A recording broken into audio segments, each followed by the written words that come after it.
Sid Vicious, whose real name is John Simon Ritchie, was arraigned today on charges of murder. He said he felt sick. His manager was told bailing him out pending trial would be extremely difficult. He's an alien, he's not employed, and he's given to violent outbursts of temper.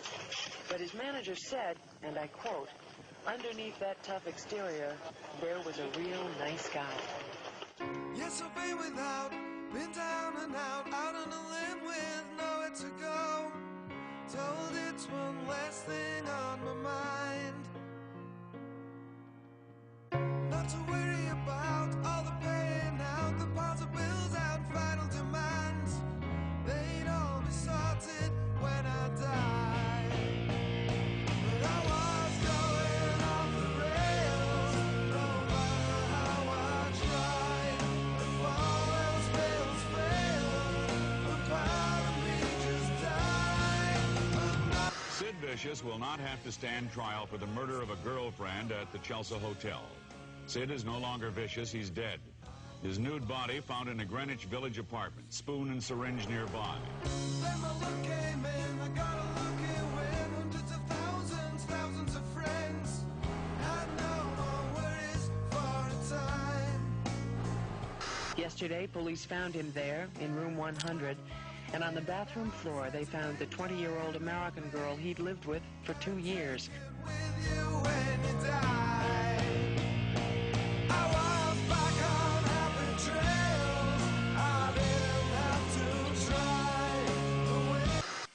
Sid Vicious was awaiting trial for the murder of his girlfriend, Nancy Spungen. It was a murder so horrific in detail, only a very sick mind could have lived with the reality. The police had no doubt about the murderer. We have the figurative smoking gun, they said. It's a complicated day, busy people on it. I've always felt that Sid did kill Nancy. Sid thought he did it. He actually confessed to Joe Stevens that he thought he did it.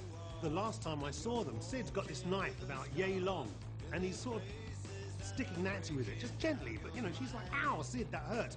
So I was like, Sid, be careful, someone's gonna get hurt. I think he did it in a moment of madness. Which Sid obviously wouldn't remember because of what he was on. Sick city sometimes, sick city in your mind, sick city sometimes, sick city way behind. If you've ever been a heroin addict and lived with a girlfriend that was also a heroin addict, it's hard, I think, for most people to understand the dynamic unless they've lived it. It doesn't matter how much you love somebody. That all goes out the window when there's drugs involved. I'm going to be very honest here. I was sucked into the heroin thing myself. Sick city sometimes, sick city in your mind, sick city sometimes. Probably more fighting would go on between a couple because someone had gone out to go around someone's house and copped and then creamed off a bit on the way home for themselves. If there's one bag, and you both need that one bag to get straight because you're sick, somebody could get hurt. You get sneaky. It's the one you love, but you love them to bits, but you'll still steal their drugs. This did go on with Sid and Nancy. And both young and narcotics were involved. A lethal combination. What he was on, he could easily have said, "Whoa, you boink," you know, it really could have happened that way. Sick city sometimes, sick city in your mind, sick city sometimes. They were both in a nod. But having been in a few myself, I'd say he had one of them. And it was just a bit worse than usual. He wasn't aware of what happened, woke up and she was dead. This is like a nightmare. This is like right out of a Twilight Zone episode. You wake up, there's a knife, a pool of blood, and your girlfriend's in the bathroom, stabbed to death. Well, anybody's going to think that, what did I do last night? It was too easy just to blame Sid in the beginning and not follow the case up. I mean, it's amazing when we think back now that the case wasn't followed up more so. And, you know, everybody just assumed that he was guilty. Police didn't give a fuck. When he died, they went, "Oh, that's tidy." Boom. Who gives a fuck? About two junkies that just killed themselves, and who gives a fuck? One thing I know for sure is he certainly didn't do it. Sid would never have done that, and I know that in my heart of hearts. Lying on the floor, dreams in your head. Is there any more reasons to be dead? When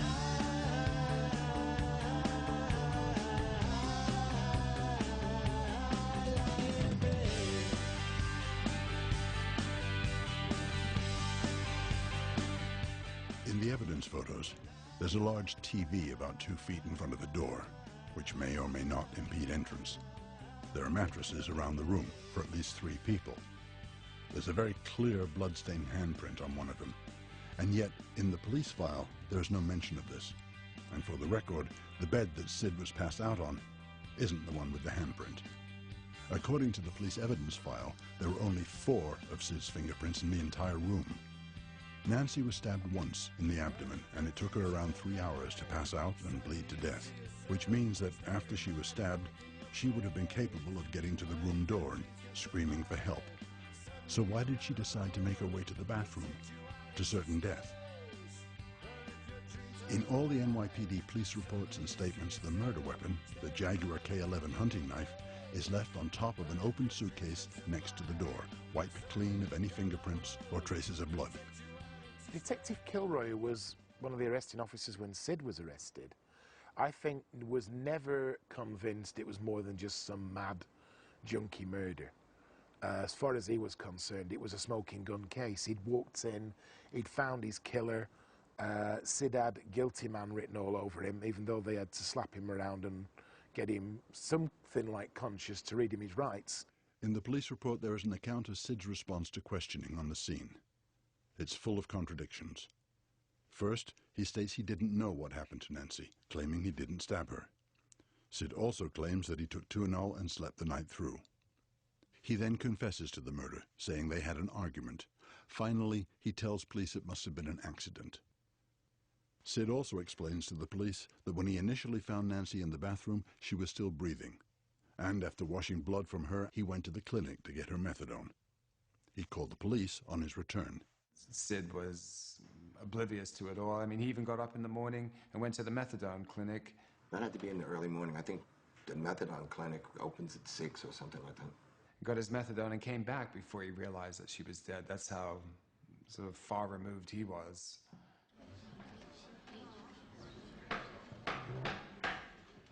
Malcolm was there. His mother was there.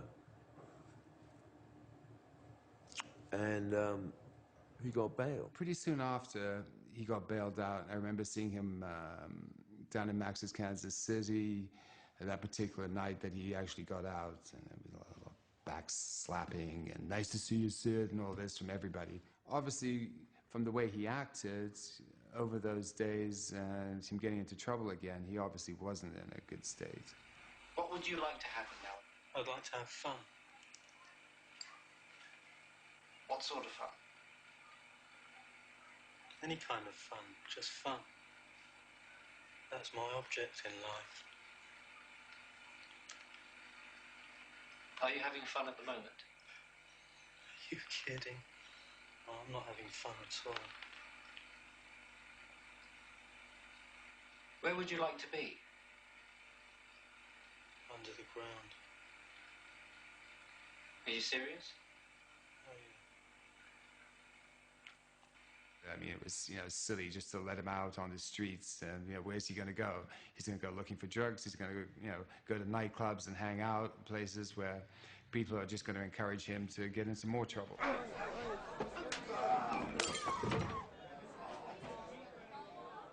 Yeah, we decided to go out. Sid wanted to go out. I mean, it was we had to get out. He was stir crazy.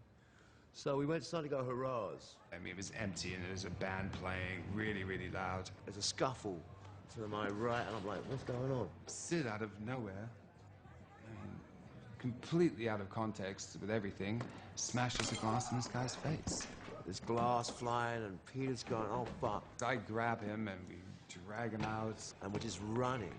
And we're running out into the street. I mean, there's people chasing us, screaming, shouting.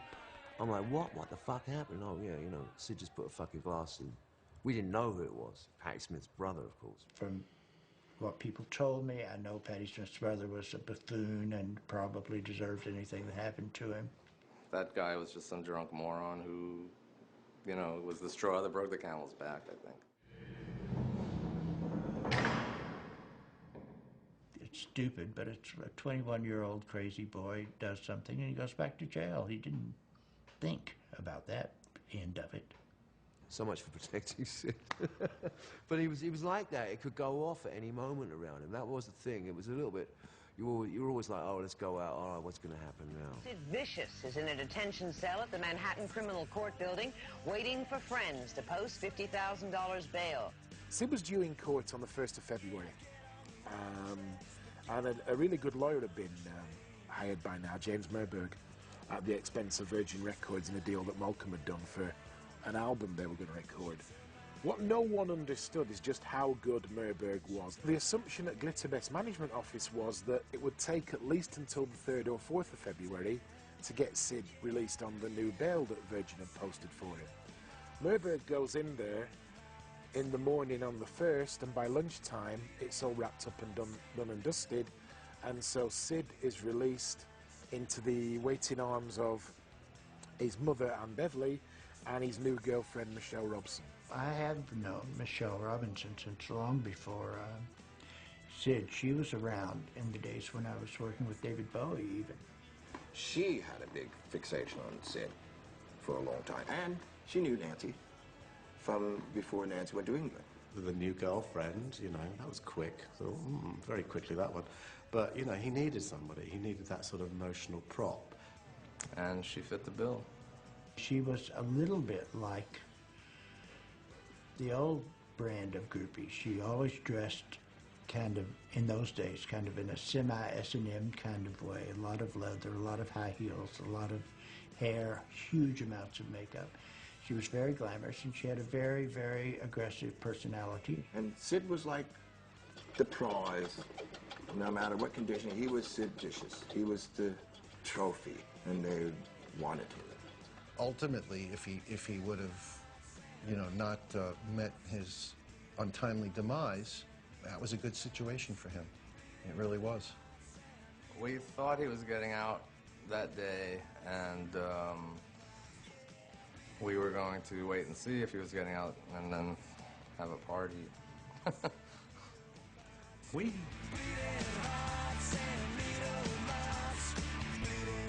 I'd gone down to the courthouse with Terry Ork. Somebody comes up to me, he goes, oh, you're Peter, da-da. He goes, I didn't recognize the person. He goes, oh, he says, your friend's going to be getting out in a minute. You know, referring to Sid. So he says, if you go downstairs, you know, he should be coming out in the next half hour. I think his mother, I bumped into his mother next, and within sort of like 5 to 10 minutes, there was Sid. After that, then we're out the door. We're out the back door of the courthouse, onto the streets. During interviews with Sid's mother for my book, she made it plainly obvious that both herself and Malcolm had talked to him regarding a possible future, but he seemed to be stuck in a mantra regarding joining his Nancy.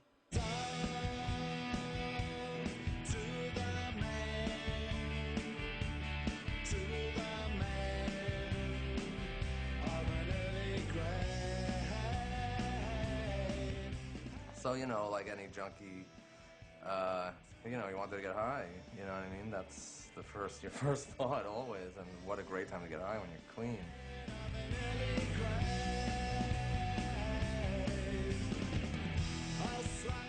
I think his mother picked up some drugs for Sid, and Sid's like, oh, have you got them, you got them?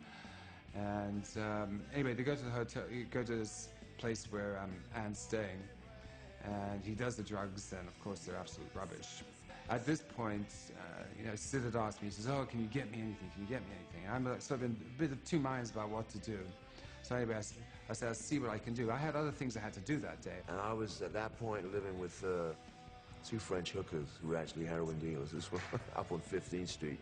But he came over with Peter, looking to score. And after the fiasco at Roz with the glass in the eye thing, and, you know, my whole thing, we knew he was coming over. It was like, we talked, there was a whole bunch. It was like, let's not sell him anything. And through the usual channels where Knew people were probably dealing in it. Nobody really wanted to get involved. We had some shit, but we decided not to give him any. So he came over looking for that, and we said, no, so listen, you know, we're looking for ourselves, you know. I don't think we did a very convincing job, because I could tell he hung his head, went, all right, guys, and left. And that was the last time I saw him alive.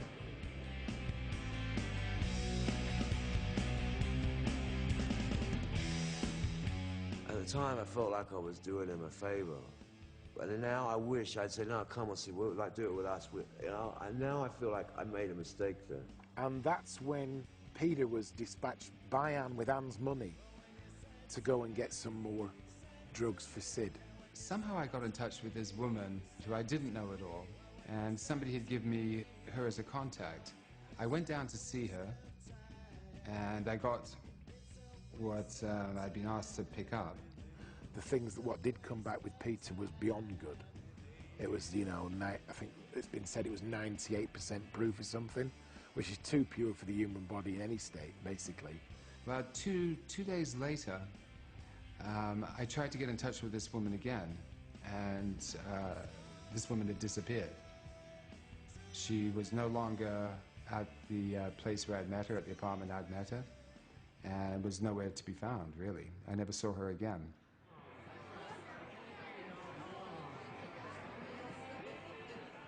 Oh, my God. Oh, my... Donna Florio lived just across the hall from the apartment in which the singer died. But she would not say whether she was among the 8 people who attended last night's party for Sid Vicious. I was invited to that party, which wasn't really a party, it was just a few people. There wasn't even that many people. Michelle asked if I could get heroin. And I was like, I'm not a dealer. You know, no, I don't know. You know, well, you're invited anyway, come, you know, Sid's out and da-da-da-da-da-da-da-da. And I said, nah, too exhausting for me. You know, it was me and, like, my best friend then was Jerry Only from the Misfits. And Eileen, the 3 of us. And then just Michelle and Anne and Sid, and that was it. So who was in that flat when you got back? Just Sid's mother, Sid, and Michelle.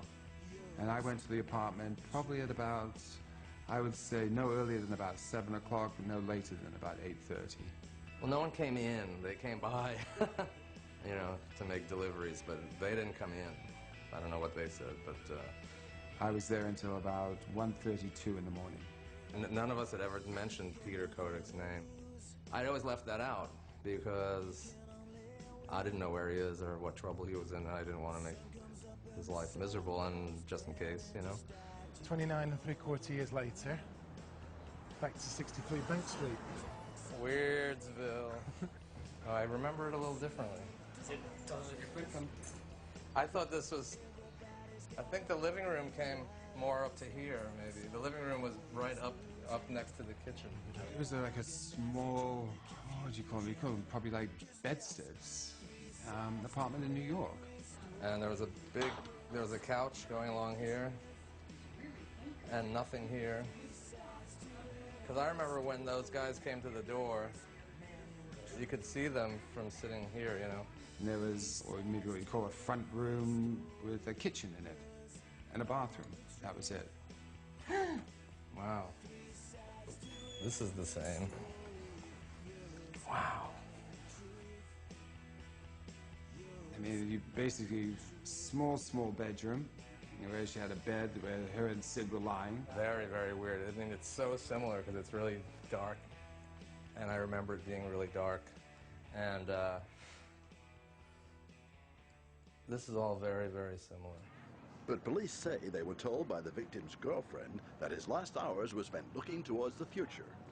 He was just in really amazing spirits. We were laughing at certain things. Malcolm had sent him a list of the songs that he wanted him to do for the album.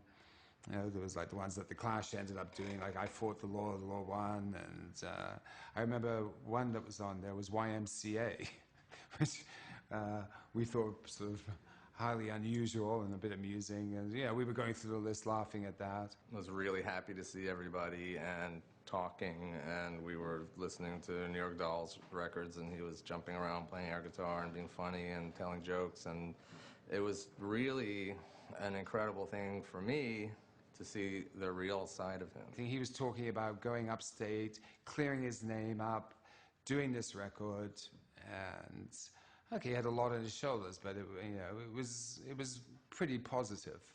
Another distinction you have is being the other person who did the same stuff the night that he OD'd. Yeah, that's true. And did that come from a regular? I OD'd that night also. Did that come from your regular dealer? No, it was a friend of ours that flew in from England. As soon as I shot this dope, man, it was fucking strong. I knew it as soon as I shot it. I walked out of the bathroom. I said, I think this is it, you know. And Sheila just said, I heard Sheila going, don't die in my apartment. I said, shut the fuck up. And then next thing I knew was 4 hours later. I wouldn't say it was his fault. You know? He told you it was strong. Yes, he did. Mm-hmm. And he didn't hold the gun to my head. I took it with a smile on my face. About 12 o'clock, Sid Vicious shot up some heroin, and he had a reaction to it, which he came out of about 45 minutes later. And then about 2 o'clock, he lay down to go to sleep. He'd taken too much. He sort of passed out. We revived him, and then it was a good few hours I was there after, and by the time I left, he was okay. I remember that it became a real bummer, and we left for a while. Sid had asked me if there's any more, and I told him, no, there's not any left. I said, it's all gone. You've done it all. And what was left I gave to his mother, and I told her, like, no way, give him any more of this tonight. Give him this tomorrow. The significance of detoxification is that if a drug user is detoxified and uses the same dose he was used to, it can be lethal. So the detoxification program takes the drug user off the drug, but it also removes whatever tolerance or immunity he has to the drugs. Then the phone rang. It was Pam Brown. And she asked me if I saw the news. I said, no, I didn't see very much. And she said, Sid died. And, I knew it was the same dope, and then I found out it definitely was.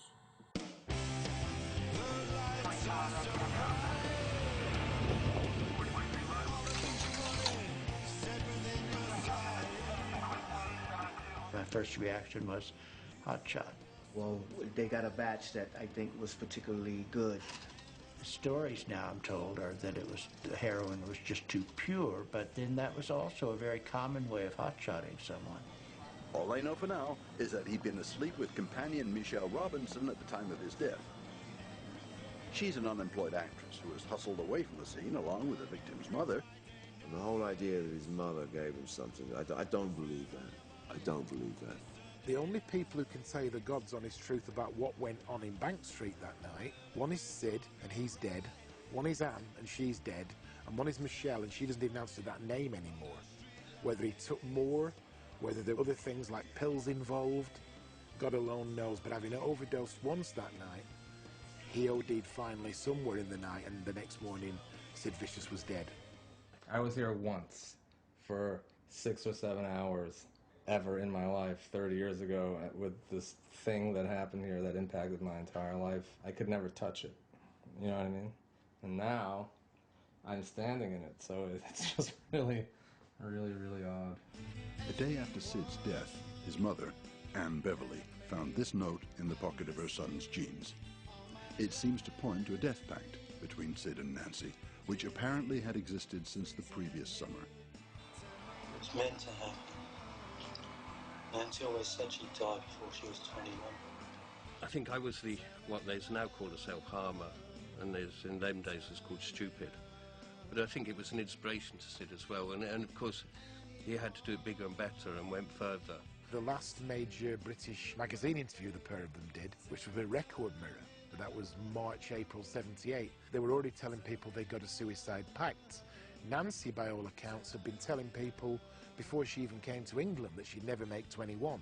There was always a sort of a fairness, a sort of an acceptance that, you know, live fast, die young, and he wasn't going to see very much old age. She definitely had, like, that thing. I think she just brought him into it, like Death Wish. I remember going in the kitchen one day, Nancy was there with her hand over a bowl. She cut her wrist, eating an ice cream. And I'm going, all right, Nancy, what are you doing? She, oh, Sid doesn't love me anymore. All right, okay, I'll come back, I'm just going to put the kettle on. You know, and it was just total play acting. The philosophical answer, and probably the only answer I could give you with any authority, is Nancy killed Nancy. I kind of feel like the most logical conclusion to me is that she just did it herself as some kind of, you know, because that's what people, you know, like that do, you know, like teenagers who cut themselves, you know. I lost a friend, a person that I'd known for a long time. Drug addiction's a disease. It's like being mad at somebody for having cancer. You know, it's like, it's a disease. For you it is too late. Tell me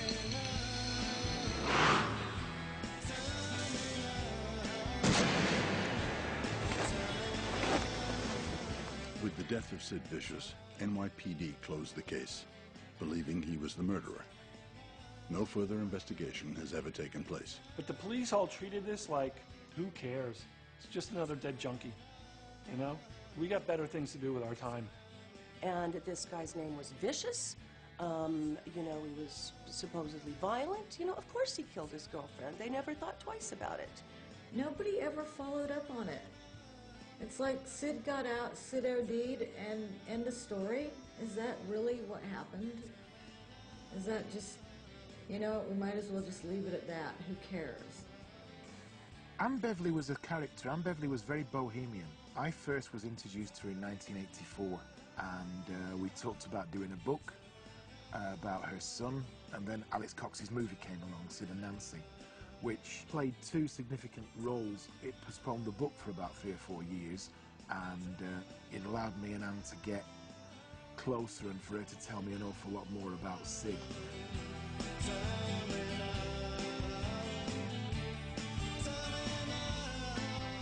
The fact that Sid's mother killed herself the same year that the Sex Pistols reformed is probably a coincidence. You know, we all woke up one morning and we had a letter in the post. David Ross, Sid's cousin, had a letter that had a check-in for 10 grand to organise a funeral. Whether she was carrying some kind of guilt over the years regarding her role in his death or not is very debatable. And my letter basically was very down and did not say anything final, didn't say she'd done what she'd done, but was very, very down. And then at the bottom end of it kind of said to me, do me a favour and make sure that one day the world knows that whatever else my son was, he was not a murderer. Out in the streets, it's down to who you meet. It's a jungle. I'm on a fast track to hell. So this is the house where Nancy grew up, behind me. As you can see, it's quite a lovely place, which is a bit of a big difference between the Drury Lane flat where Sid and his mother spent their early years together. There was only cold water there and no warm. They're poles apart, and yet they're linked forever. Nancy in Philadelphia was an upper middle class Jewish rock and roll fanatic. He had that thing. He was charming, witty. He was full of wonder. People really were in tune with him, and he had charisma for days and days and days. She was one of the super groupies of Philadelphia at that time, and they were the people who knew Aerosmith and stuff like that, and could get you backstage. I just genuinely liked him. I mean, there was just something about John. Nothing pretentious. I mean, he would not have been one of my friends if it had been the case. I mean, there were a lot of punk hangers-on that I really didn't give, you know, tosses about, to be honest with you. I didn't really hang out with him at all. You know, Sid was really clever. He had a great brain, and the way he wore Nazi insignia and swastikas was completely to dilute the meaning of it, you know, and people never got that about him, that he was clever and he understood concepts. Well, I'm not stupid, you know. And this is why I fool people, like a complete dummy, you know. Oh, Sid Vicious, duh. But in actual fact, they underestimate me so much that they find out that I fooled them completely. When I first met John Beverly, yes, I could see him living a long and full life. When Beverly became vicious, you knew that he was not going to make 22.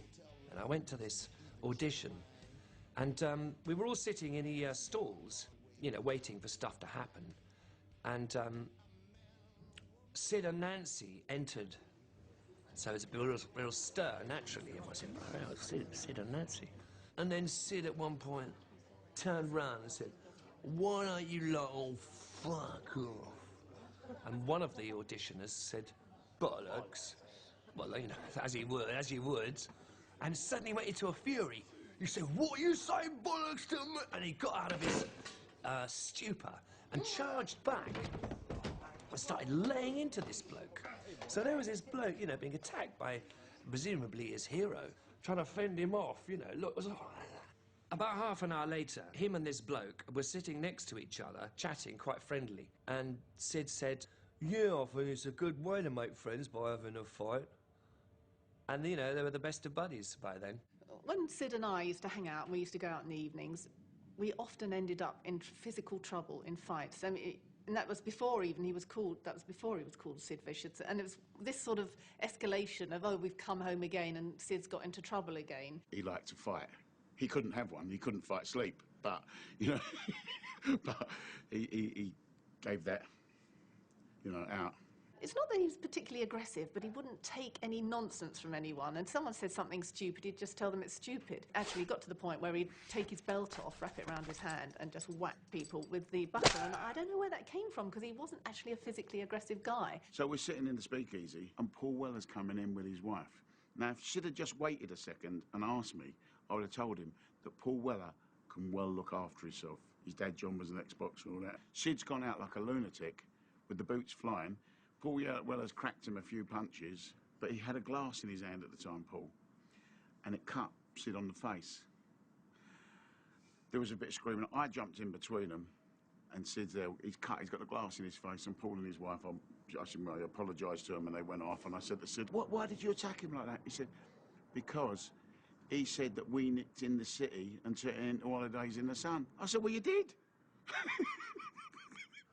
One night I went round and saw Sid, and there was a cat that was in the flat, and for no reason he decided to put a noose around the cat and hang it up in front of me. And it didn't last long as far as ticks on the clock, but it seemed like an eternity. And the cat was struggling and trying to get away, but obviously it couldn't. It was whining. It was absolutely fighting to get away. And just before it passed away, it urinated and defecated right on his feet. And Sid was holding it in front of me. I utterly regret not stopping him doing that. Why he did that, I don't know. I have no idea.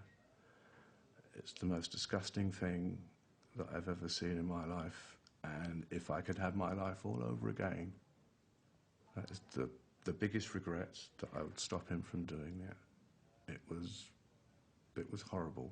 And then finally put the cat in a plastic bag and took it to the bin downstairs. It was horrible. He was always like that. He just took everything to the nth degree, and he didn't care where it took him. And I guess he knew that one day the person he hit or the thing he did would be the end. He was willing to take it to the edge. He was willing to take it that far. I don't know why or where that came from, but he was like that, always. He was a guy that never saw a red light, as they say. everything was always green. However dangerous. However dangerous. Do you feel if he'd never met you, he might be alive today?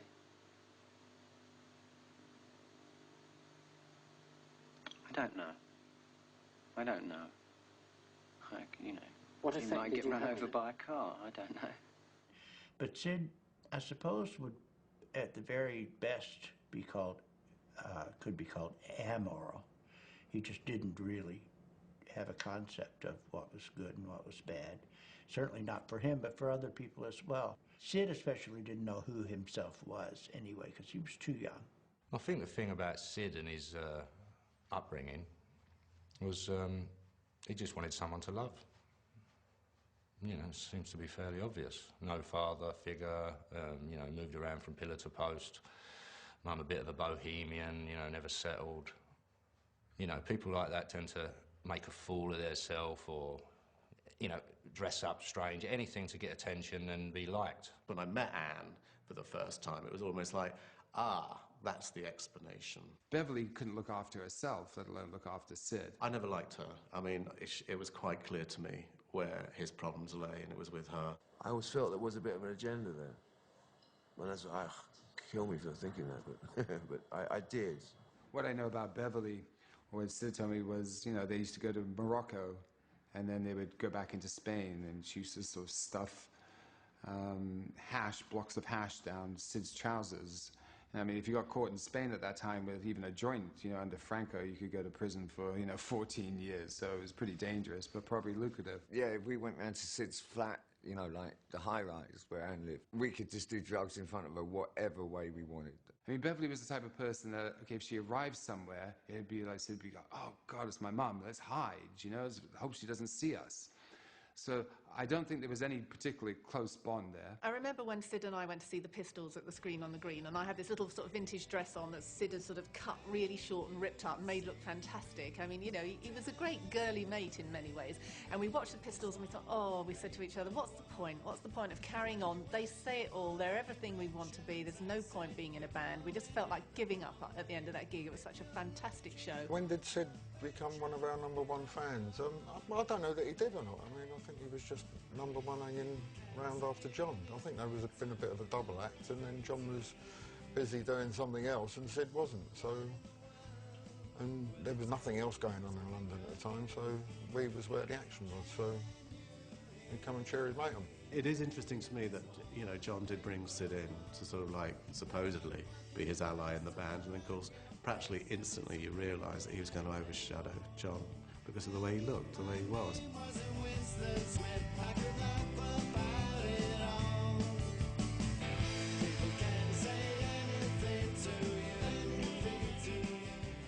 The lifestyles of people like Fleetwood Mac, the Eagles and Led Zeppelin were a million miles away from the street kid. So it needed to go back to the clubs, and I think that's why some scuzzy little boy like CBGB's was where you could create a brand new scene. Dory Hamilton and his girl Sharon Honey O'Rourke, who ended up being my bass player, and Nancy, they were all friends. Yeah, there were different kind of groupies in the scene. There were groupies who just wanted to hang out with famous people, or were just kind of nice girls who you could have sex with, or were like friendly.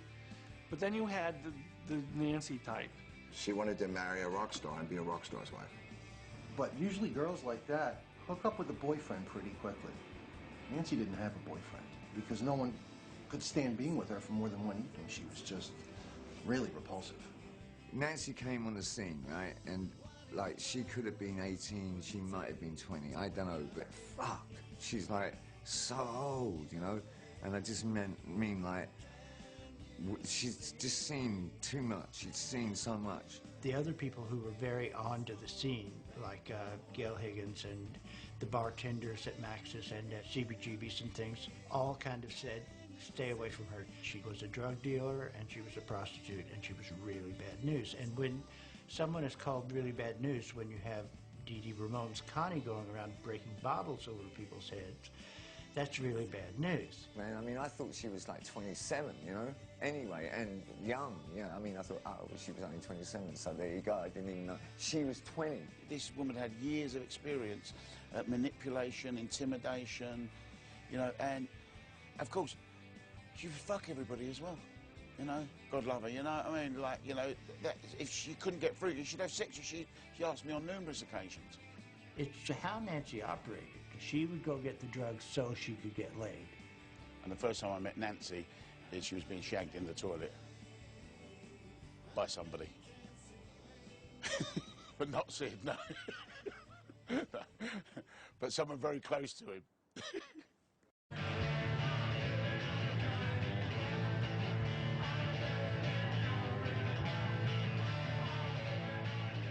Before the Heartbreakers and Nancy came over, at the Roxy in London, it was speed in the toilets upstairs and weed in the basement downstairs.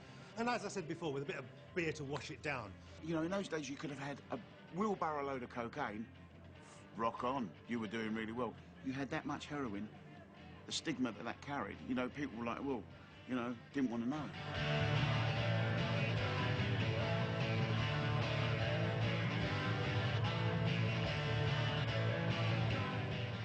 It wasn't street, it was, you know, pseudo-glamorous. New York infiltrated the London punk scene and brought one of the worst aspects of New York with it.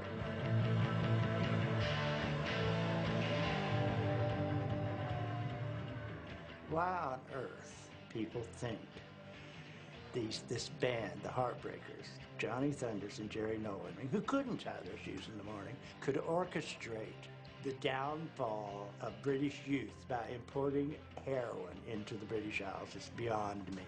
And no one noticed Keith Moon and Keith Richards in and out of hospitals. They were English and they were stoned junkies, real stone junkies in England.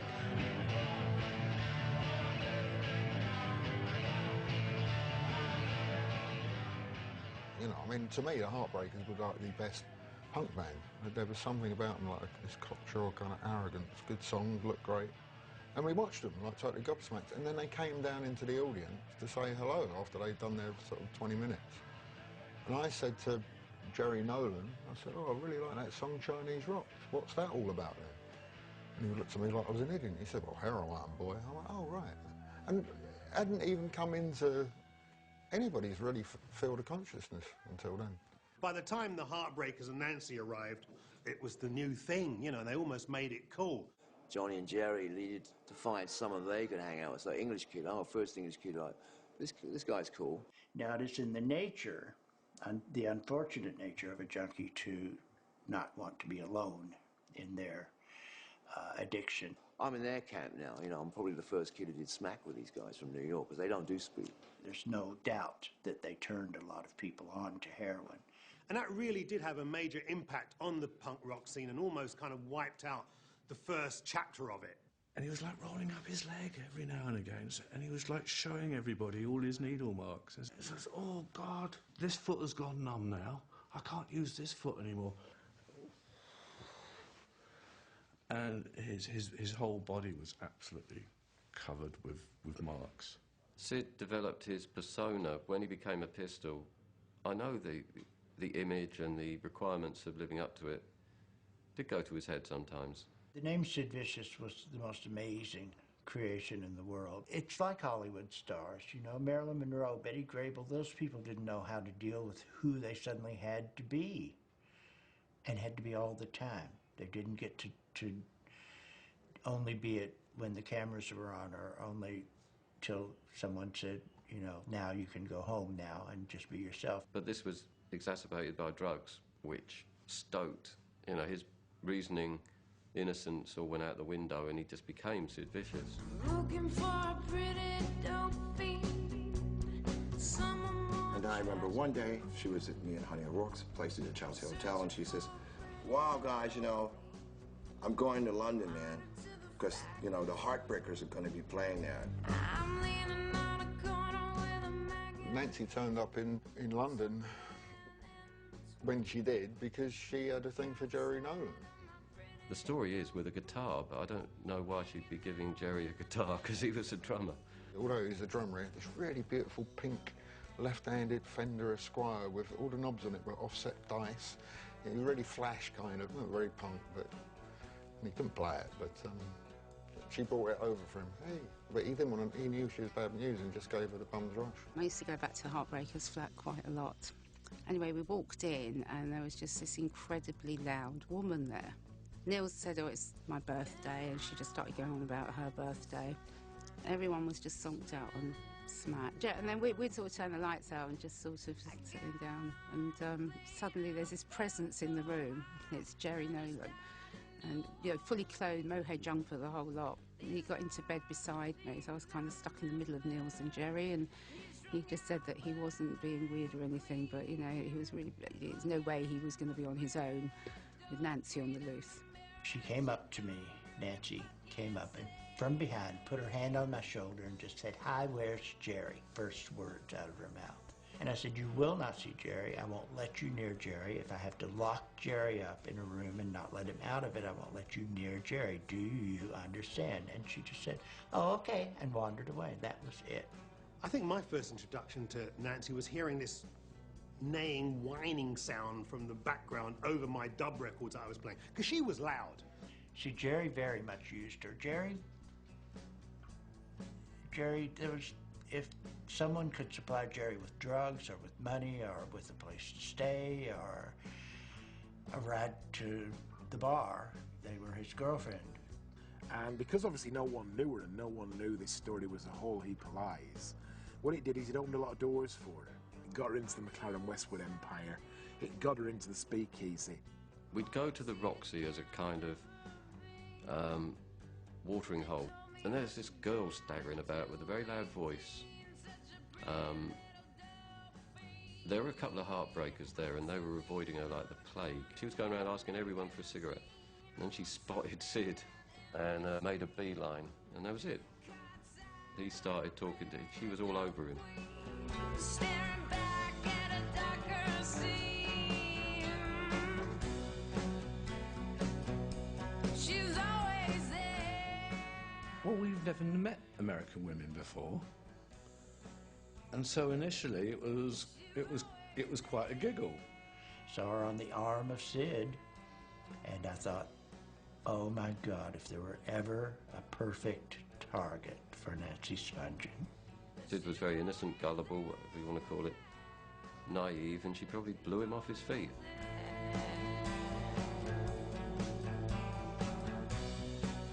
What amazes me is that how over the years it's become a Romeo and Juliet story, and it's been kind of romanticized.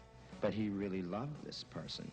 He loved her more than he loved his music. Bit by bit, as he got together with Nancy, and then he became, you know, very caring and caught up in her world and trying to make her happy. Whispering in his ear, she taught him things that no one had ever taught him, and she showed him a bit of love. They were sensitive people, and they seemed to get along very well. In fact, they were always holding one another in my office, so you sort of sensed that there was a great affection between them. Maybe they were right for each other. Maybe whatever it is she brought to the table, he needed. Sid was really shy. I mean, he's really shy with girls. I never, ever saw him chat up a girl. I mean, a girl would have to come to Sid. He wasn't interested in sex at all with the girl. They would throw themselves at him, and he wasn't interested at all. He was quite possibly a virgin before he met Nancy. He needed a strong, forward woman to, you know, to go to bed with him, otherwise he would never make the move, and she made the move. She would really sort of like bolster his ego in a way that I thought was really what you're supposed to do if you're a boy and girlfriend. I don't know if you saw any of the gigs, but Sid was like really shining out. And I think if you had that in the background, then I don't think it was quite as tragic as we're all sort of being led to believe. How many people loved the Beatles and hated Yoko? Automatically. It's like, because Yoko all of a sudden had power in the Beatles, and John, and she was, you know, controlling John. Well, maybe John wanted to be controlled. Maybe John needed her. When someone's in love, what can you do, you know? If it's the bird or the band, usually the bird wins.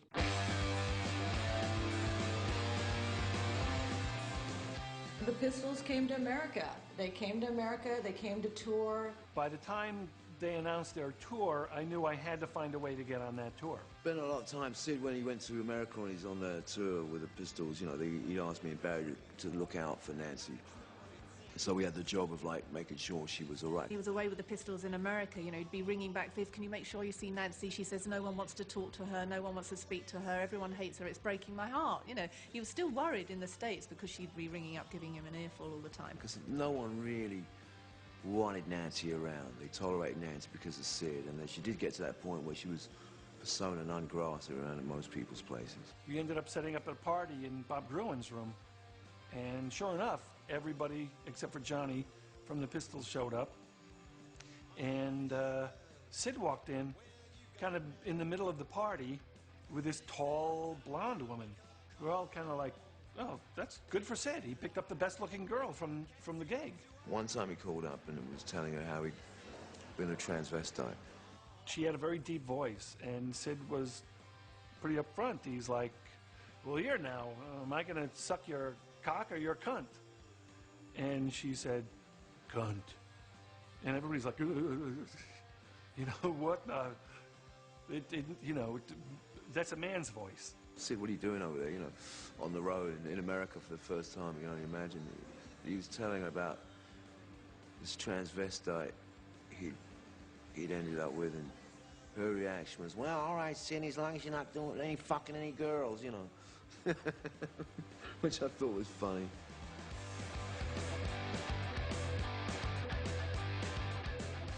There were 3 or 4 real hardcore Pistols fans from LA, of which one is the famous Helen Keller. And Sid came out, and he came right up to us. It was like, oh, look, people that I can talk to. He just like any kid, like anywhere that we would have run into. And he came running up, and he's like, hey, and he starts talking to us, and he's like, are you coming to the show? And I'm like, we've got tickets. And he grabbed the tickets out of my hand, and he grabbed us, and we went back, and he goes, give them their money back. They're on my guest list. And that was my initial meeting of Sid. So she kind of became like Sid's companion on tour for that last US tour. I remember in Dallas, he called her, and he was on the phone with her, and he's like, I met this girl, and it's really great. And I was like really terrified, because what I'd heard of Nancy and what I thought of Nancy and what everyone said was just what an incredible nightmare she was. And like, oh, she's gonna kill you if she ever finds out about you.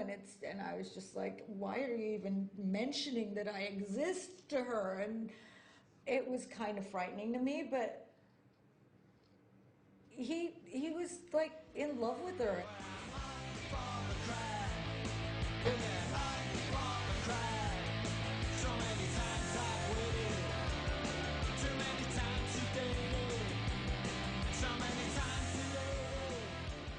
The Sex Pistols were fighting with each other. Malcolm was not speaking to Johnny. Johnny was not speaking to Malcolm. Nobody could find Sid. He was hanging out with some groupies, taking drugs.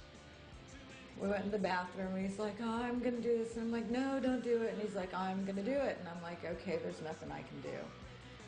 And sitting on the edge of the bathtub, Sid shot his heroin and fell directly back into the bathtub.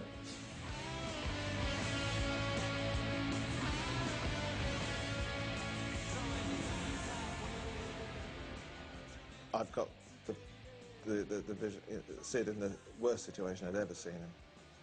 And these kids just kind of looking at it on his bed, turning blue. I got him on his feet, walked him around, stuff I'd never had to do with anybody ever. He was responding, he was groaning, but he was in a semi-coma. His circulation returned. It was working, you know. I was really fearing it wouldn't. And here's the beauty of Sid. The doctor shows up, gives him the Narcan, whatever it is they give you when you OD on heroin. Sid sits up, fixes his hair, stands up, and looks around and goes, what? And that was it. That was like nothing happened. The Sex Pistols are finished. There could never be a replacement for John Rotten. Sometimes it upsets me so much that I cry about it, because that band stood for so much. It stood for so much, like freedom of youth and speech, and it was very revolutionary. Well, I guess a junkie only needs a rap to justify his life and a means to get that rap. And once he was kicked out of the Pistols, he was kind of lost and up for absolutely anything.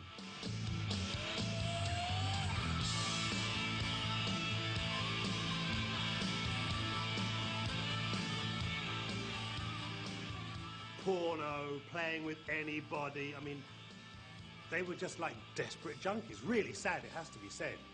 Hey, do you want to make a pornographic movie? Yeah. Give us £100. I remember she came up to me and she said, "Hi, Steve. Would you like to watch me and Sid having sex for £20? I went, "You'd have to pay me a lot more than that, Nancy, I tell you." I said, because I couldn't think of nothing worse than watching you and him having sex. I mean, she even hit on me one time, and I actually gave her a spliff to get her off my back. Not literally, folks. There was also a rumour that Sid did as well, you know, that he gave himself to make the money. Wake up. Do you want me to make you a cup of coffee? Yeah, could you? Yes, I'll make you a cup of coffee. I just took a suitcase, got on a plane, went to London, and I was on King's Road, and some kids came out, and they're like, "So, Sid's in the store right there, and boy, why don't you go in and say hi?" And I'm like, "Okay." And I walked in, and he turned around, and it was like we had just seen each other 5 minutes ago. And at that point, he's like, "You have to come over and meet Nancy." To be really honest, Nancy was so nice and wonderful to me when I met her. And then she goes, "You need to stay here with us if you're not really staying anywhere." They actually spent a lot of time in bed in their room in front of the TV in their underwear, high on fucking heroin. We would go to the chip shop, come back, watch TV, do our hair, you know. They stayed home a lot, you know. There wasn't a lot of fighting. There wasn't a lot of arguing. I think the whole time I was there was like one argument fight. There was kind of a lot of whining on Nancy's part, but I think she was just very whiny. Girlfriend at the time used to make clothes, and she used to kind of hang out there, and Celia was always trying to let her jeans out a bit more because she was putting on weight and putting on weight and putting on weight, and his jeans sort of had these sort of different shade of blue V's in the back. There was apparently animosity between Nancy and Sid's mom. And while I was living there, like a couple times they went out and they're like, "If she comes by, Nancy, if she comes by, don't let her in the house." And one night she did come by. She goes, "I just wanted to drop some things off for Sid." And she gave me a big bag of jujubes and a big bag of syringes. This was Mom's present, or whatever, care package to Sid. And I was just like, wow. Malcolm held the purse strings as regards money. So, and Sid needed money because he had a drug habit, so he was always dependent upon that. And Malcolm was never forthcoming with any great amounts of money. Every time you go It's in meant there, to signify the flow of air around the show now. He tries to be all artistic and impress us, and we were laughing our heads off thinking, what an idiot. I hate Malcolm. Obviously, Malcolm was really concentrating on Sid, and like Nancy was really getting in the way of Malcolm's plans. What Nancy was doing was deciding that she was going to be Sid's manager. So Malcolm did it as a word-of-mouth thing, which I thought was hilarious. My girlfriend manages me. I just want to get another band together and tour. The reality was, on paper and on contracts and with the lawyers, Malcolm McLaren was still Sid's manager. In retrospect, maybe there's a lot more humour to the whole thing than I was able to really enjoy at the time. I don't know whether she'll manage Johnny Thunders. I don't know whether he'll have enough faith in her, but she's damn smart. Damn smart. She's been right around the music business since she was 13, and she knows a lot of guys, and she can pull a lot of weight. And I was really surprised that Glenn and him were really good friends. When Glenn first came over, I was like, go figure. The one guy that, you know, he replaced in the band is the one guy who's like there for him. When I'm sitting there in the pub next to him, and he said, "What's all this about we don't get on?" I said, "I don't know, we're sitting there in the pub, aren't we?" He said, "Yeah." And he said, "Well, how can we prove to people?" I said, I don't know if I'm bothered about proving to people. He said, no, we should. I said, "Well, how about doing a gig then?" And he went, oh, that's a good idea, who can we get? And we went through who we could get, and we got Steve knew out the Rich Kids and Rat Scabies, just all mates, and put a band together, and we called it the Vicious White Kids, because Sid Vicious, I was still sort of just about in the Rich Kids, as Steve was, and Rat Scabies was actually not in the band at that stage. He had a band called the White Cat, so... But it was kind of funny doing that, because, I don't know, I just found Sid a little bit slow, really. He said, well, look, OK, we've got Steve on guitar and Rat on drums. Who's going to play bass? No, he said, you're a bass player and I'm a bass player. Who's going to play bass? I said, well, put it this way, Sid, I'm certainly not going to sing. He went, oh, well, who's going to sing then? I said, well, you can sing. Well, who's going to play bass? That was the greatest show. Everyone was there.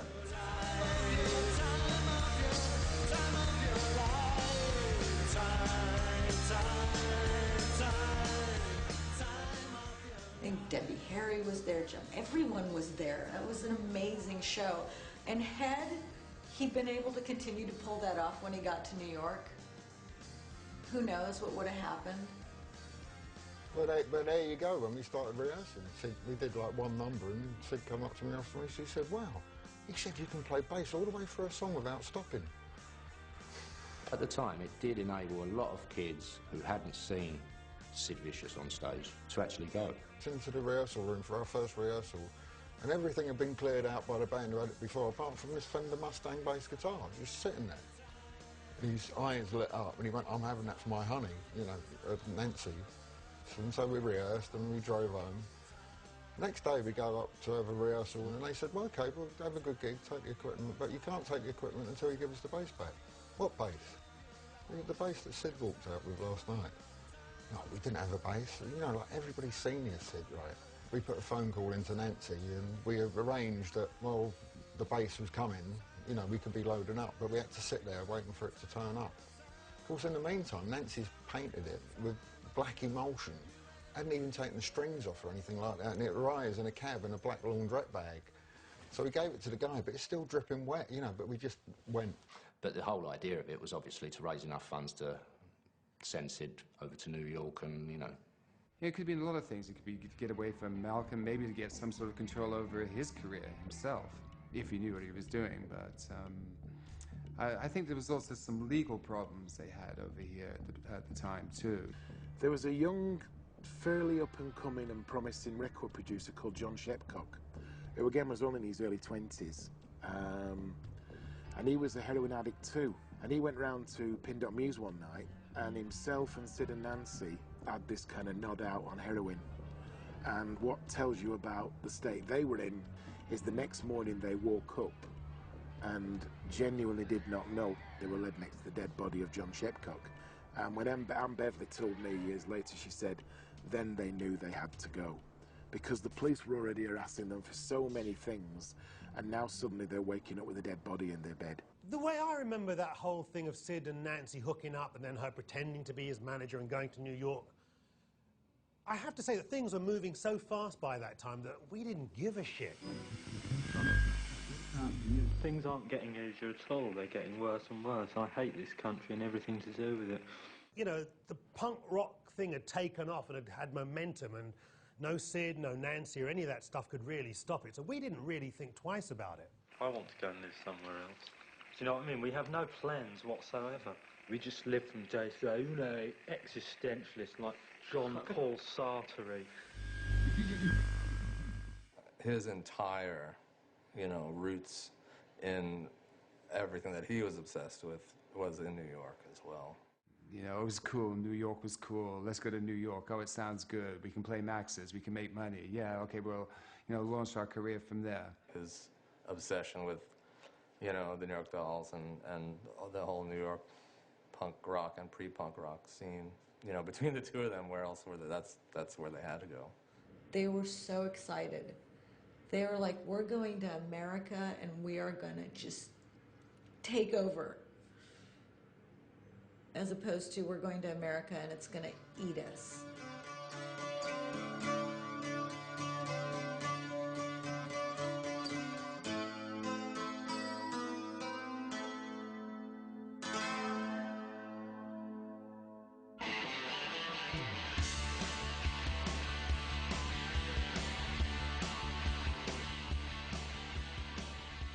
Well, on the one hand, I think they came so she could show off and get back at everyone, because I don't think that many people liked her when she left. New York reacted to the return of Nancy pretty much like you would expect. She was like some, I guess, third-rate whatever chick from New York who never got paid any attention, and she came back. It's almost like a high school thing, you know.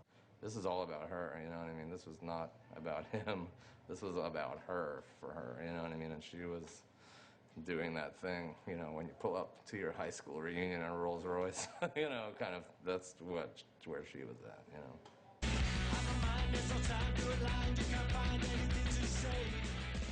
One year in England, she came back with Sid, and she had the thickest Cockney accent in the world, you know. And it's like, you know, like, the day before she had it, she had like this, I don't know, like a Philadelphia, you know, she was the girl from Philadelphia. That kind of like defines Nancy. It's almost like those Americans who come back with British accents, only she came back with a British boyfriend and British money and British fame, and all of which was wildly phony. She was Nancy, you know, she was running around. She was like Mrs. Sid Vicious. And so, yes, everyone really despised her.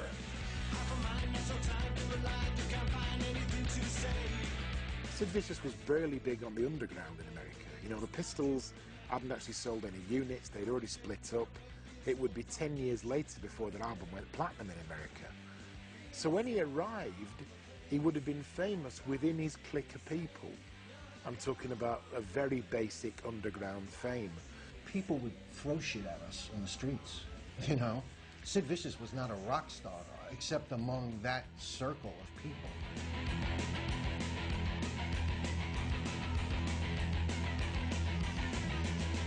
As for the landmark Chelsea Hotel, it is more used to names like Dylan Thomas and Bob Dylan than that of Sid Vicious. The Chelsea Hotel was a fancy, low-life nightmare with a hefty history. Yeah. But his mystique was that, you know, so many artists from, you know, Andy Warhol to Muhammad Ali, it was a place where the it people would be and you feel comfortable. Dylan Thomas to Bob Dylan. All these brilliant artists were there at some period of time. I first moved into the Chelsea in 1975, and I lived there on and off until 81. You're allowed to do things you wouldn't be able to do at other hotels. You can take the bed apart. You can throw the bed out. You can put it in the hallway. It was extremely dingy, dark place. You can paint the walls each week a different color. Hang what you want on it, nail what you want up on it. The rooms were anything but attractive. How dingy your room was, or how posh your room was up to you, not the hotel. They were so available at the Chelsea Hotel. Everyone knew where they were, and everyone knew when they had drugs, and there was no screening at the front desk. People were just in and out. And every drug dealer wanted to sell them something because, oh, yeah, they've got money and they're famous. The Chelsea Hotel, I think, was also kind of maybe not the greatest move for them because you had a lot of characters now, you know, Rockets Red Glare and these sleazy fuckers who just wanted to be sort of in there with Sid and obviously, you know, wanting to rub shoulders with this icon, you know. So immediately they fell in with all the creeps, and maybe I should say us creeps, you know what I mean? And there was this blonde there at the reception, like kind of stumbling, surrounded by all these pound notes and U.S. notes on the floor. And the guy behind the reception looking really like irritated, like, oh, God. And me and Honey O'Rourke went and said, oh, you know, you got money there, and it was Nancy. And she had like a big bruise on the side of her head. And she says, oh, wow, look what happened to me. We were at Johnny Rotten's place or something, and somebody OD'd or something, and she was hit with a bat or something. We had to leave. I'm like, oh, okay. Wow, you want to meet Sid?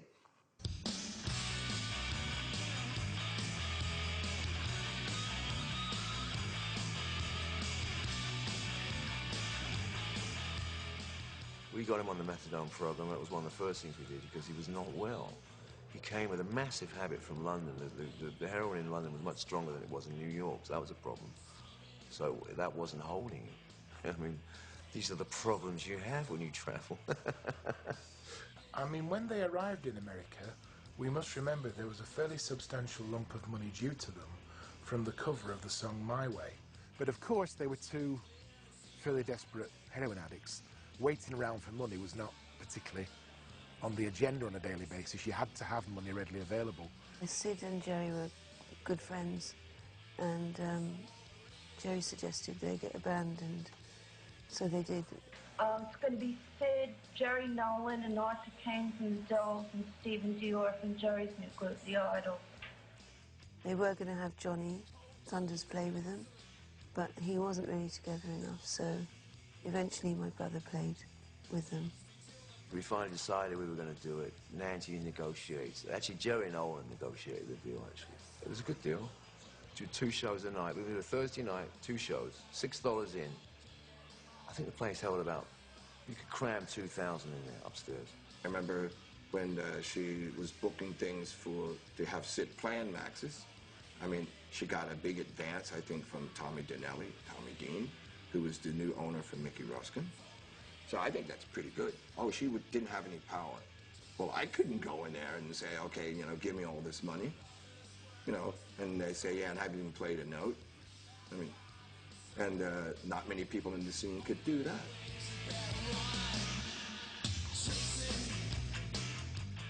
It was a cool show, you know. He was happy at sound check and everything. You know, we're Steve Dior, we're all around, we're doing the sound check. He was just a little too stoned by the time Showtime rolled around. It was very exciting and packed, and it sucked. You know, just like you would expect. It didn't suck. I mean, he was just so fucked up. First night, he did get wasted, and I said, Sid, get stoned after the show, please. Do a good show, and let's all have a good time after, you know. Things didn't go well at that show. The crowd was a bit nasty with the money. Sid could barely stand up. He kind of picked up where he left off in San Francisco and was nodding out on stage. It was a success because it was packed. There was lines around the block. I know they were making quite good money doing the gigs. Like, they could do Max's, and Sid himself would pocket probably about $3,000 or $4,000 easily. I got good money for those shows. And it was pocket money for Sid. It was pocket money for all those people. Anybody who played in that band, it was good money for.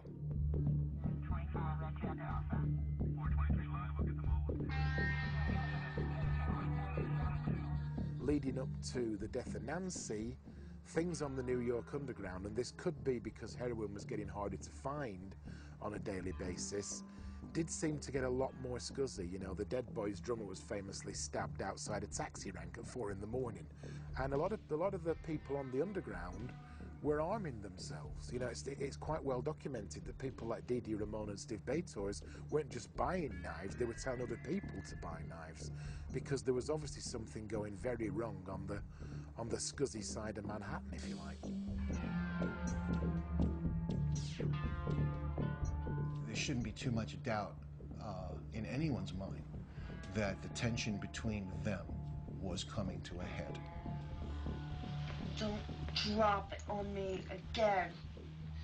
For anyone that wonders what might have happened on the 12th, I think that you need to start those shows. You know, she'd gotten really kind of pushy, and a degree of arrogance, which was a disguise, I think, for insecurities that were going on with her and Sid in their relationship.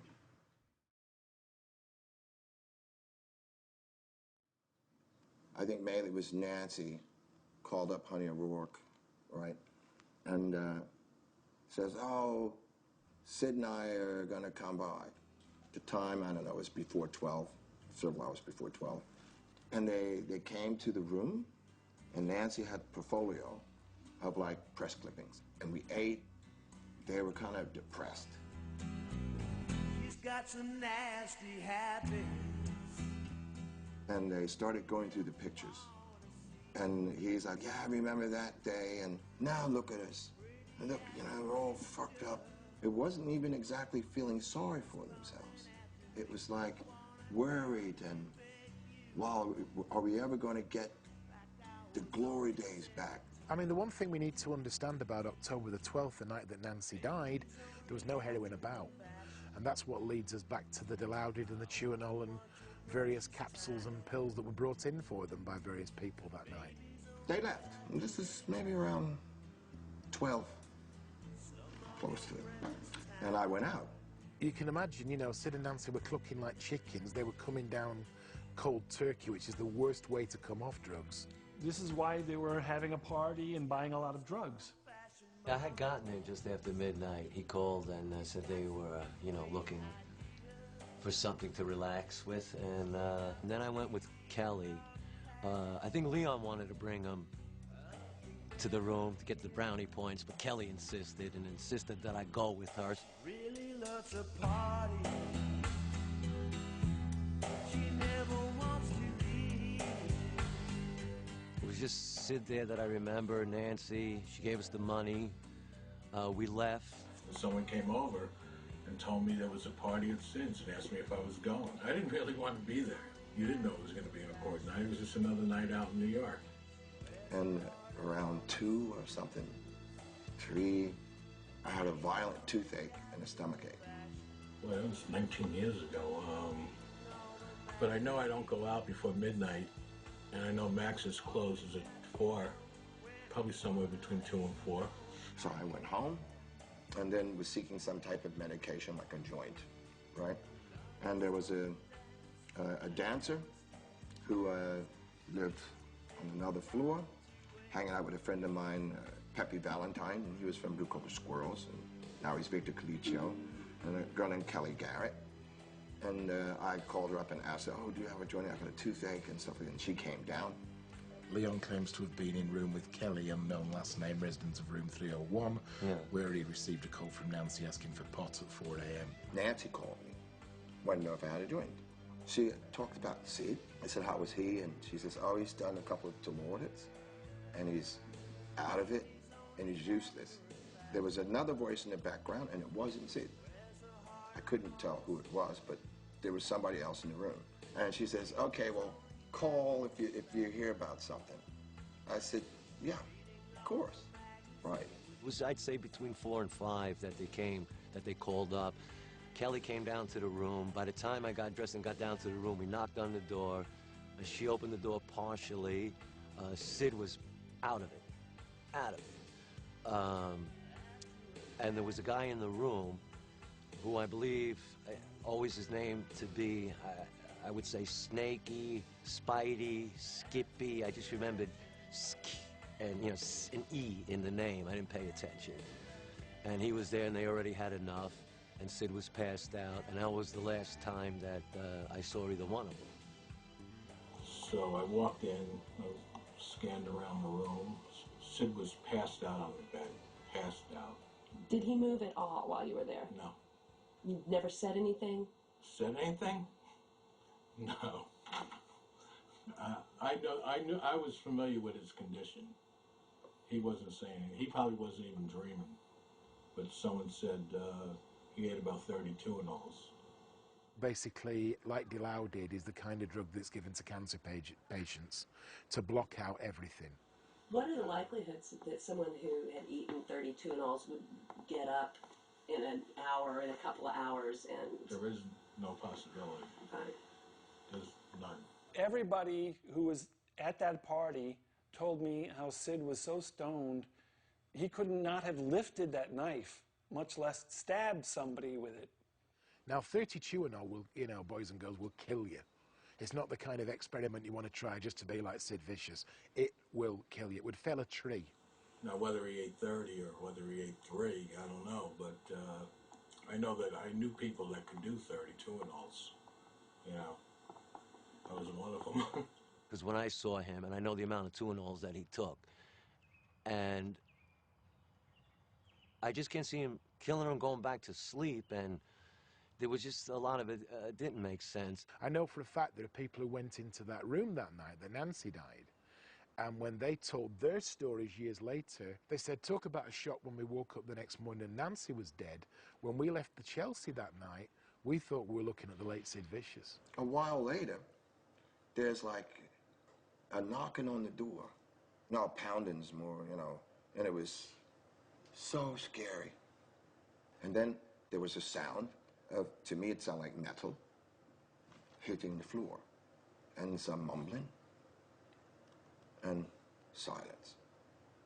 Honey O'Rourke came back around 6 or something and said, oh, there's some blood outside the door. The thing that really struck me, though, was why no one had ever talked to any of the people who were actually there.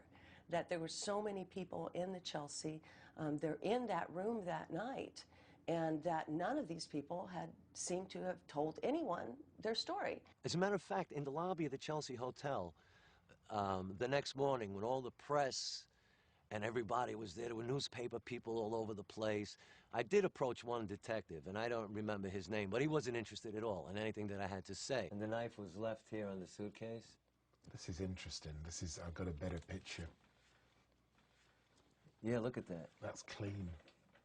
No blood, no fingerprints, nothing. Yeah, I can't see Sid wiping it. I can't see him placing it there.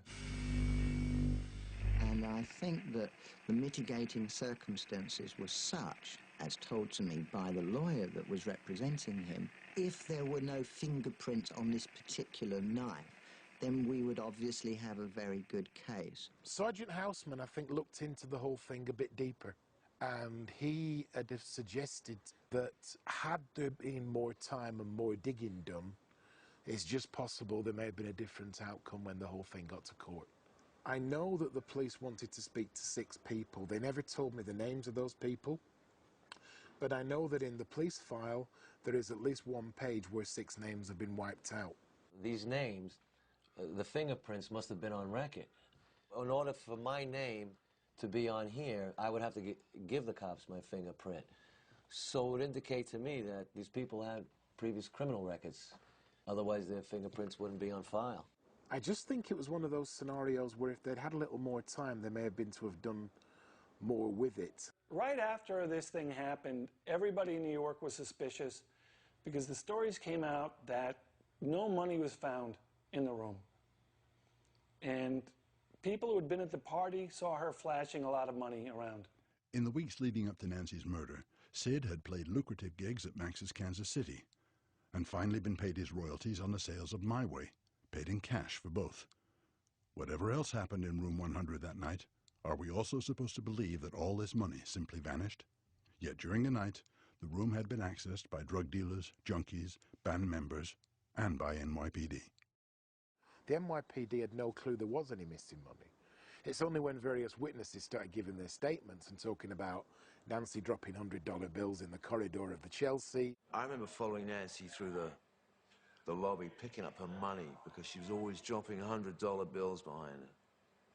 I felt like Nancy had lost some of her street smarts. And picking those up, Nancy, put these away. This is, remember New York City? The old Nancy, right, would have never been in a lobby of a hotel with thousands of pounds in New York.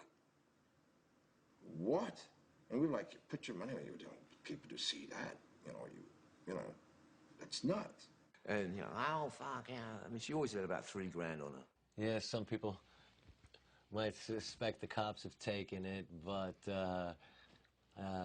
I would think it would have. I don't think it was a motive in the killing, but it was an opportunity. Sid? Yeah. What did he tell you? He told me that he saw the drawer where they kept their money was open, and it was missing. And then he went into the bathroom, and she was under the sink. Wow. And she was all bloody. Somebody came in the room, stabbed Nancy, took the money, and left. That seemed like a pretty normal story to me. That if you knew Nancy, if she caught someone robbing the money, she would attack. There's talk of a party in the room. I can't see it being much of a party because we know already that Minos was out cold before the night was too old. There were people in and out of there. There wasn't that many people hanging around and staying. And I think they were the same people over and over again.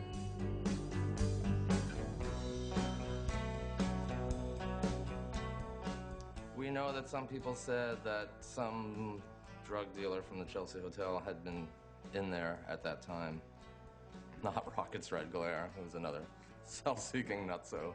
A wonderful person, by the way, but crazy. I remember running into Rockets on Avenue A. I remember exactly where it was, just by 3rd Street. He'd sort of link arms with me and lean on me, and he was a tremendously big guy. Told me, I'm writing a book, and there's going to be some very interesting facts that are going to come out. And I kind of had a feeling I knew what he was heading, where he was going with this. And I let him go, and he's saying, you know, I did it. And I didn't really have to say, what did you do, Rockets? It was talking about, you know, the book, and he was going to let people know that he was the man. There were rumors that it was Rocket's Red Glare, but as I said, he was the first one insisting it wasn't Sid, and I don't think someone who committed a murder would look to clear Sid. Also, he was Sid was Rocket's meal ticket at the time, and I don't think he would jeopardize. And he also liked the notoriety of hanging out with Sid. So he definitely, when he knew the spotlight was on him, he would spin a tale or two. You know, I'm going, hello, I'm Kathleen Wirt. I'm making a movie about Sid Vicious. I'm proving he didn't kill Nancy. Hello, I'm Kathleen Wirt. I'm making a movie, you know. And finally, I just said this offhand to this one girl, and she goes, oh my God, I know he didn't. She goes, that Michael guy was crazy. We were having a meal before the gig, and this kid was sitting with Nancy, blonde-haired kid. And I said, your boyfriend lived at the Chelsea in 1978? And she said, yeah. And I said, what, was he a junkie? And she goes, oh, yeah. And I said to Sid, I said, you know, who is that? Like, it's like, oh, that's Michael. Nancy really likes him. She said that he lived on the 6th floor, and that there was a group of actors that lived up there that partied sometimes with Sid and Nancy and would go down to the 1st floor, and that he was a part of this group of people. Drug dealer who was around, who I recall him, since he may still be out there. And this guy was, you know, he wore pointy alligator shoes and flamboyant, very gay. He was kind of young, you know, maybe cute, maybe Nancy was cute. I don't know what kind of relationship they had. Sid didn't really seem to mind at all, so I was like, okay. And apparently he was there the night that she was murdered. One particular evening, I was hanging out with him. He said, I've got to go down to Sid and Nancy's room. I went in the room with him, and you know, he did his business with them, and I remember that Nancy had a lot of money. I do remember Sid was very fucked up, and I was told it was 2 and all. You know, it was just making a heavy barbiturate. And so we left, and him split. This kid was definitely the police wanted to find this guy, very anxious to find this guy. I felt they found that they knew that this is the guy that did it, as far as I was concerned. I couldn't tell them a lot about this guy. It was another guy that just appeared on the scene all of a sudden. Michael had come upstairs after this had happened sometime early in the morning. Big smile on his face, and I'd never seen him smile before. And he said, guess what? Nancy's in a body bag. Sid killed her. To everyone in the room, when he said that Sid had killed her, that no one believed him, and that he had shown up with all of this cash tied up with Nancy's purple hair tie. And they all identified this guy to the police, supposedly, which is why I always thought that if someone got a hold of the police files, that his name would be in there. They closed the book, I think, because nothing ever came out about it, because nothing ever came out about this guy, Michael, and who he was. But I do have a drawing I did of this guy. I drew a picture of him from memory, because I've never seen it documented. But I did a sketch where I believe this guy, what I remember him looking like. This is the guy that I think did it. Michael.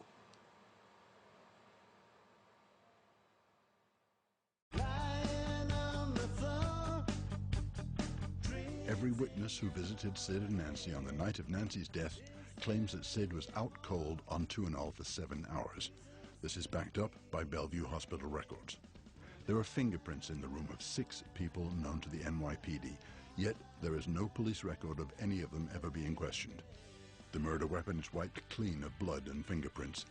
How did this happen? A large amount of money simply disappears overnight. How? Where to? Who is Michael? And why do so many people believe he was involved in the murder? In more than 30 years since Nancy's death, none of these questions have ever been satisfactorily answered.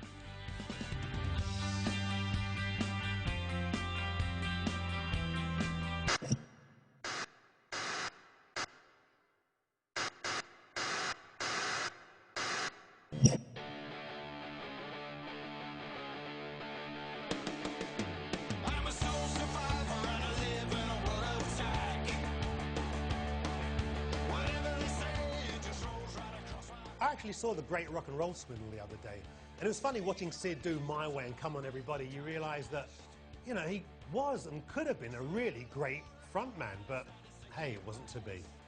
You know, he had a fantastic look, don't forget. He had the best image out of all the punks at the time. You know, he's still an icon. The fact that 30 years later I could still sort of go into a comic shop and still see him and buy a doll of it, it just is quite extraordinary. I recently had a recklessly extravagant time in New York, and I went to the CBGB's as was, and there was a Bob Gruen exhibition there. And Sid figures prominently throughout it all as being the face of punk. But if he didn't die, I dare say he could have been playing Vegas, you know, nightly. Running through, you know, the old rock and roll numbers, a few Sex Pistols numbers, and a couple of Sinatras. It's always the same, isn't it? If you die that young, that tragically, in such a sensational spotlight like that, you're almost sort of like in amber.